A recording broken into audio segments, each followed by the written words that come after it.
Hello, beautiful souls. There was no announcement, no introduction. This is a very spontaneous message today, and that's what it feels like is going to be occurring in each and every single one of your lives.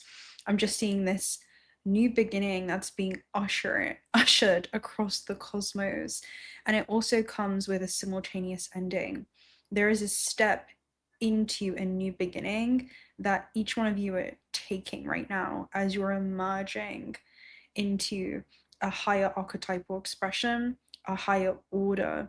And there is a new octave of reality I'm seeing that's oscillating within the ethers, collapsing into form, ready to meet and greet you as you step into this new era. So, this is literally going to be a very, very quick one just because I'm in between sessions, but I just got out of a meditation, which one of you beautiful souls behind the scenes. And yeah, I got a calling to actually come on here today. So if you guys see this on the playback, know that this finds you at this time that it's supposed to. We are in eclipse week, which is super monumental. So great to see you guys. Hi Cherry, hi Starville Ego, hi Tanya, so good to see you. Hi Evan. I just want to touch on a few things for this eclipse that I haven't mentioned yet, and we're going to pull a few messages for this. It's just going to be a quick touch base, I guess, within this communication hub. And although this eclipse is all about closing cycles, there is something being ushered in simultaneously. And this is basically a malefic vibe. So these are luminaries that are dealt a blow where it feels like we're losing light for a moment, and it feels like the moon is going to lose its power just for a moment. And it will also reveal the medicine in the Pisces area of our chart around our medicine and what we're here to administer to the world. All right, it's showing us our power hidden inside of the light. And the moon is all about what it is that we're nourishing and what we're being called to nourish, especially when it comes to our inner realms. And so any emotions that are going to be rising within our vessels during this time is kind of bringing attention to what our soul needs. Emotions are informers, they're frequencies. It's the way that the soul communicates through this carbon-based life form. And it's also our guidance system that's telling us what's going on within us, what needs to shift, what's happening within our environment. And it's a very interesting time because this is an eclipse that's going to be squaring Uranus, and Uranus is an outside force. And because it's an outer planet, there's usually things that are, let's say, in the hands of the cosmos that we are going to be subject to, because the movement in the cosmos is inseparable to the shifts that we see occurring on planet Earth. And Uranus is almost like a karmic buster. And so it's going to help us break free by shaking up these stagnant patterns in our life and assisting us in streamlining our focus towards something that we're being called to draw our attention towards. And I feel like this is focusing on what's calling you rather than what it is that you may feel like you're walking away or evolving beyond. There were quite a few messages that were coming through. One of them was like, don't cry because it's over, but smile because it happened. And I kept getting messages around like a box of nostalgia or watching the past show up during this time. And this can even be like past versions of yourself that you've also evolved beyond. And we're going to look up this keyword together, but I was seeing a message around samsara and spinning. And then when we stop spinning and the world stops and time stops and we're just seated in the eternal now, and there is no moment from the past or future that draws us away from this eternal moment of the eternal now that we're seated within, where time moves forwards and backwards at once, then we hear the pin drop. And it feels like there's going to be a microphone drop moment for you this week where we're seated in the silence of our own soul. And it reminds you of the quote of sit in the silence until it stops hurting. That pain is your ego dying. Do not move, because what remains is what is real. And we're going to be showing that this week. And it's like a wusa type of energy, right? Because I shuffle right before this and we have breathe, which is literally being seated in the stillness of your own soul, of your own heart, and not just observing the intricacies and complexities of your third dimensional surroundings and things being rearranged with Uranus, but also within your inner realms. It's points of destabilization that become the reason for our transformation. What we resist grows. What we surrender to becomes a reason for our transformation, and what we accept instantaneously neutralizes. And so there's an energy of acceptance that is really paramount in each one of our journeys. It could be acceptance of, okay, there's been a version of me that's got me to this point. This is the foundation that I'm walking upon, but who am I moving forward when I'm no longer defined based upon whom I was? And yeah, there's a lot of I keep hearing keyword, so we'll go ahead and look up the keyword real quick with samsara and do this together. This is a very spontaneous message and it's co-creation, and we have like a really short portal of time that we're going to be together here. So specifically for, let me see,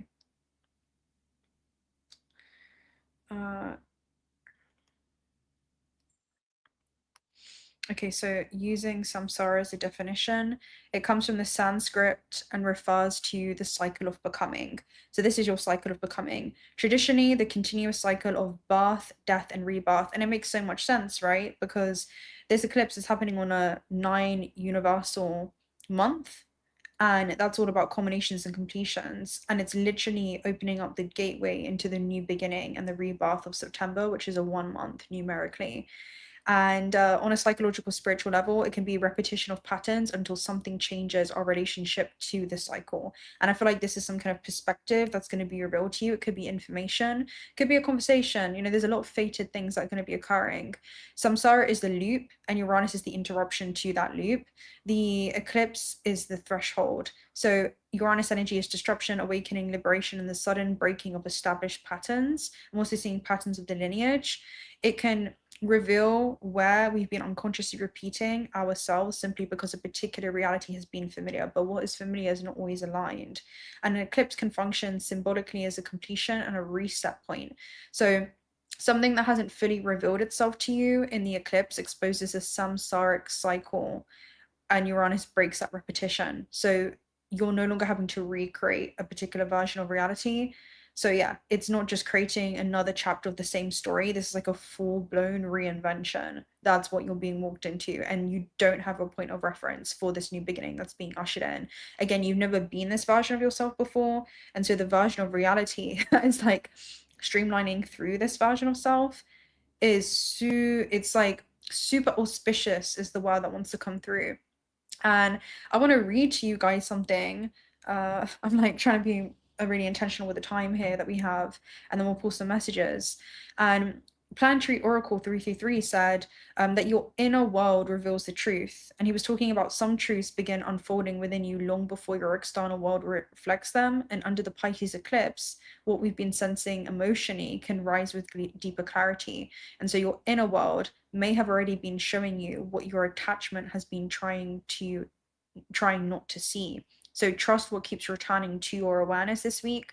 So many synchronicities, so many symbols, so many signs from the universe that you'll see encoded into your field. Again, it's like the oversoul is implanting and encoding many messages, okay?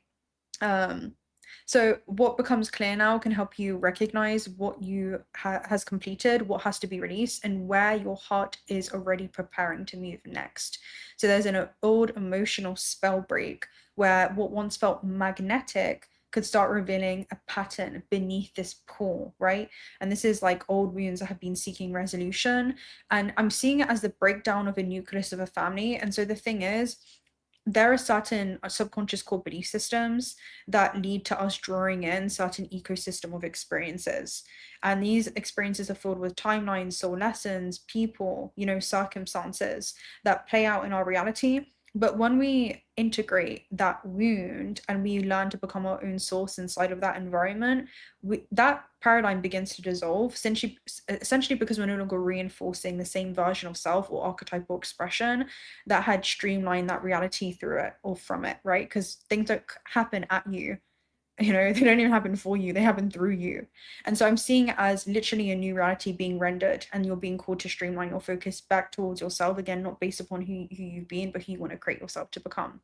And so that's what I'm seeing happen, where simultaneously there are new chords etherically that are being formed towards new nucleuses of family that are designed to assist this archetypal expression of self. And so an attachment, it could be a past and an emotional dynamic, can lose its hold when you finally recognize how familiarity had shaped a connection. This could be a connection to people, it could be places, it could be your work, it could be anything. But the eclipse can break the spell of what once felt destined simply because it felt known. And it reminds you of the soul contract versus karmic contract message that I did, where it was like, is it meant to be or is it meant to teach?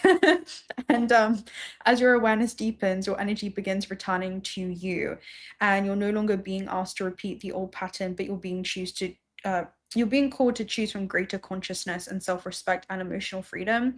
And the thing is, so many of you souls that I'm working with behind the scenes right now, it's all to do with releasing those etheric cords and those energetic cords, those psychological, mental, emotional, financial.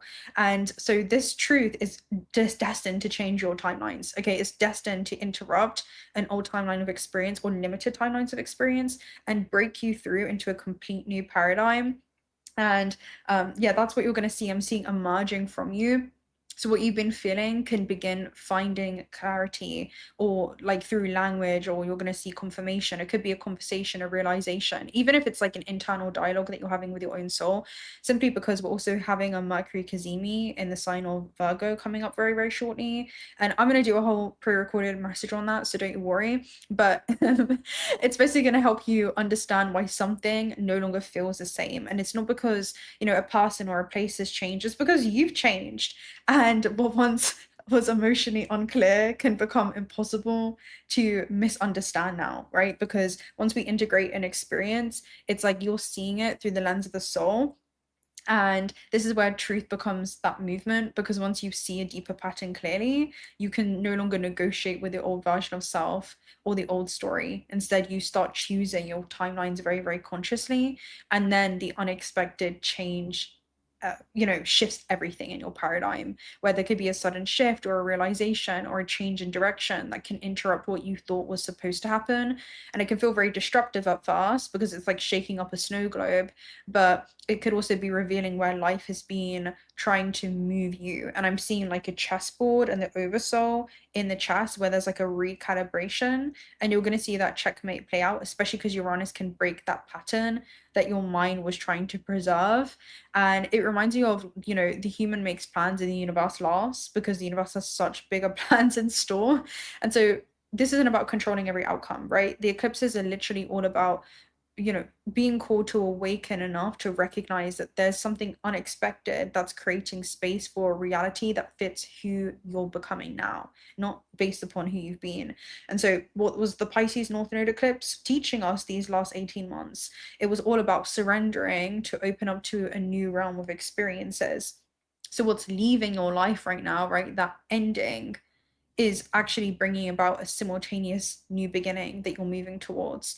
And there's something that's leaving, right? There's some kind of, you know, because the Hanged Man is Pisces energy, and the moon energy. So it could be something like unexpected, something you don't see, hidden material that's surfacing. And this is about surrendering. What's the Hanged Man? Sacrifice in this deck, right? And it basically talks about sacrifice is to make something sacred once again, you know, for it to be aligned with your soul's highest expression. And 𝓵 in Hebrew means that something new is drawing near as a result of that sacrifice.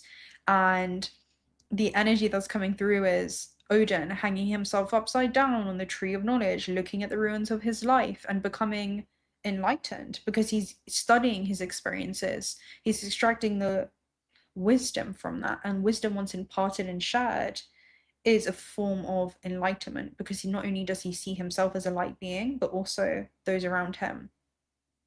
And so this isn't about making another attempt. You know, it's like a no DNR order.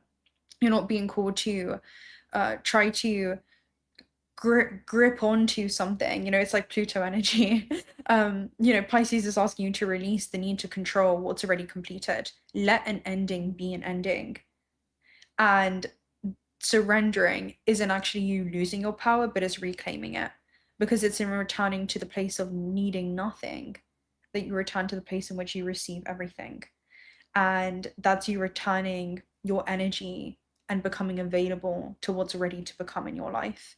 So as you stop holding this old reality in place, you stop creating open space for something more aligned to be ushered in. And so that consciousness opens up this new realm, this new territory. And so you're being invited to move forward with that greater consciousness, essentially. That's the message. And let me see if there was anything else. But yeah, who are you when the world stops spinning? A nostalgic moment. And it's like a continuation. I was also getting a message about new codes, like new codes that will be revealed to you. So expect that. Right, we're gonna go ahead and pull a couple messages on this because I only got a couple minutes. Thank you so much. I don't even have the capacity to read all the comments right now, but thank you so much, Scarlett, for your jewels and your sparkles. May your energy continue to ripple through the cosmos and return to you tenfold. You're deeply appreciated, my love. Okay, let's go and pull some messages around this. I'm actually going to open up with the Shaman's Dream Oracle and just see what it is that you need to... No, I'm not. I'm going to open up with a Cosmos Oracle and see what's happening in the quantum. Okay, what you're being called to release and what you're being called to make room for. Release the void. Now, the void was reversed, so the nothingness, again, so quiet that you can hear a pin drop. That's what this is. Now, Pulsar talks about something happening in intervals. So the ending simultaneously brings about an abrupt new beginning that's literally ushered in. You know, I'm hearing like it's go time. This is where we bring it in. Da, da, da, da, da. So void, this is empty space. Can you handle it? No answer, no energy, no message. There is nothing. And at the same time, it's like a paradox of silence. It can be louder than 1,000 words, opening up the possibility of a whole. Yeah, so the energy is valuable tools to unravel the mysteries of the universe. These are cosmic voids or bubble-like structures. So it literally feels like you're in a time dilation bubble. Again, literally just seated in the eternal now, where, you know, it's like you're traveling through a wormhole right now. That's literally what it feels like, where you're being carried forth into this safe passage of the identity rebirth, where you're going to break open from this bubble-like void, almost like a caterpillar that's transformed through the chrysalis. Yeah, spectrum is what you're being called to make room for. And Pluto is at the base too, so some type of transformation where there's a release with Pluto's journey that leads to a new beginning in his life, where he's literally accepted by a new nucleus of a family. And spectrum is something that you don't see right now with the human eyes that you're soon to look at in the physical. Could be something that you feel like you foresee with Pluto. I'm hearing 𝓘𝓷𝓽𝓵 depth. So spectrum is something that's not visible to the human lens right now, but will be, but a new spectrum of experiences. Let's clarify void real quick. Void is the high priestess, so intuitively you know. And the thing is with 9 of Wands, it can feel like you're okay, it's a time where you may even want to give up. All right, 9 of Wands is someone that is so close to the finish line, and you know when the moment you want to give up, it's because you're on the verge of a breakthrough. That's what the void feels like. All right, it's like how much more, maybe confusion, no answers. It's like a rebirth energy. Again, the high priestess is literally you being called to start some type of new beginning, but it requires some kind of simultaneous ending. And it's an inkling that you know, it's an inkling that you have. And so it feels like a continuation where you're not starting over, but you're moving through a continuation where every challenge leads to an advancement and is a step closer towards advancement. It's never a failure. And so what weighs on us in the present is always the past or the future. What really in the eternal now, in the void, makes the present moment unbearable. If we really are seated in that, we can be ashamed of our answer because it's never the present moment. It's always the past or the future. The material of the present moment is pure in its essence. And so there's that type of energy that's coming through there with the void of what you're being called to release. Anything that feels heavy, anything that feels like is weighing or bearing this weight on your soul, you know, is what you're being called to release. Now let's focus on what you're being called to make room for. What you're being called to make room for is Spectrum and Page of Swords. The Weaver. you're actually, I'm hearing it's a place where you're about to create a lot of new memories, a new past that you're soon to look at. This is a great storyteller. It's one that weaves stories. It can tell new tales, especially about their experience on life on Earth, the world at the base. Not just a cycle completion, but the continuation of a new story, the continuation of your life story, and the experience of not just a new chapter, but uh, a complete new era is what this feels like. So I'm gonna love and leave you guys right there because I gotta go. I'm meeting one of you beautiful souls behind the scenes, but yeah, get curious about spectrum. For what's calling you, the Page of Swords is the ability to be very, very curious. So focus on what makes you excited. What I'm hearing is like world-like wonder, okay, like otherworldly like wonders, because we have so many auspicious messages that are coming through. I don't even have time to talk about right now, but there's an essence of like, come here, okay, where you're being called to move towards something that's very, very desirable, but just recognize that everything around you started up as a thought. It emerged from the field of ether in which we observe thought manifest from. All right. And from that space, you're beckoning like some kind of spectrum, new spectrum of experiences to come towards you. But with that being said, have a fantastical, magical day. Thank you so much. Thank you so much for your super chat. You are deeply, deeply appreciated. I had the honor and pleasure of working with you behind the scenes. And so I hope that you're well. And yes, may the energy that you sent out return to you tenfold. Thank you guys so, so much. You're deeply, deeply appreciated. Thank you, beautiful soul. And yeah, thank you for being here. If you guys catch the playback as well, I trust that this will be exactly what it is you need to hear at the time that you need to hear it. I'm gonna go. It's really a quick one today, probably like the shortest live I've ever done. But I hope that you guys are well. Have a beautiful eclipse season. And yeah, it's so beautiful to see you. You guys are great. I look forward Dreamweavers, definitely Dreamweavers, Wildlight Code. Okay, yeah. All right, guys. Bye bye.